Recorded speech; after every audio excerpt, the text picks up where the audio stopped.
বিসমিল্লাহির রহমানির রহিম। সম্মানিত উপস্থিতি, আমাদের সকলকে জানা একটা গুরুত্বপূর্ণ কথা জানা অবশ্যই দরকার। সেটি হলো যে আল্লাহ তাআলা আমাদেরকে রুহুর জগতে যখন জিজ্ঞাসা করেছিল একটি কথা, আলাস্তু বিরব্বিকুম, আমরা সকলেই বলেছিলাম কলু বালা, হ্যাঁ আপনি রব।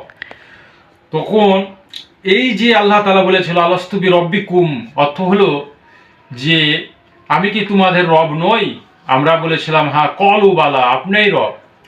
তো এই জিনিসটা যে কে কে যে বেঈমানি করেছিল একমাত্র আল্লাহ তাআলা ভালো জানে। এই কারণে দুনিয়াতে পরীক্ষার জন্য এই দুনিয়ায় পরীক্ষা করছে। একটা কথা ভালো করে মনে রাখবেন, আমরা মনে রাখি, আপনারাও মনে রাখবেন যে ইসলাম এবং কোরআন এবং আল্লাহ তাআলার কেউ কখনো ক্ষতি করতে পারবে না। ভালোভাবে মনে রাখবেন, ক্ষতি আমাদের হয়ে যাবে। ইসলামের কেউ কোনোদিন ক্ষতি করতে পারবে? আল্লাহ তাআলার কেউ ক্ষতি করতে পারবে? কেউ ক্ষতি করতে পারবে না। এটা আমাদেরকে শয়তান আমাদের ক্ষতি করার জন্য, আপনি আমাকে হিংসাত্মক জীবনযাপন করানোর জন্য হিংসা ভরে দিয়ে আমাদেরকে শিরক করায়। আর শিরক যদি আমরা করি তা আল্লাহ তাআলা হিসাবের ময়দানে কখনো বিচার করবে না। শিরক একটা এমন জিনিস যে সরাসরি জাহান্নাম, আর জিন্দেগিতে তার কপালে শিরক করলে জান্নাত হারাম হয়ে যায়, কোনোদিন তার কপালে জান্নাত নসিব হবে না। তো এই শিরকটা যে কি জিনিস এটা আমাদেরকে জানতে হবে।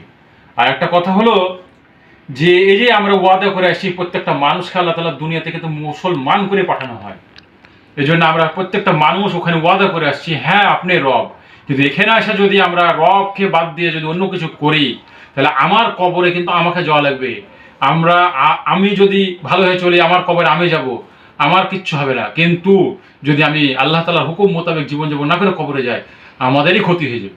ওই জন্য আসুন আমরা বুঝি যে আসলে ক্ষণস্থায়ী জায়গা, কখন আসি কখন নেই। কত মানুষ চোখের সামনে থেকে চলে যাচ্ছে, আমরাও চলে যাব। আমরা যেন আল্লাহর হুকুম আর হযরত মুহাম্মদ সাল্লাল্লাহু আলাইহি ওয়াসাল্লাম যেভাবে পথ দেখিয়ে দিয়েছেন সেভাবে চলার চেষ্টা করি ইনশাআল্লাহ।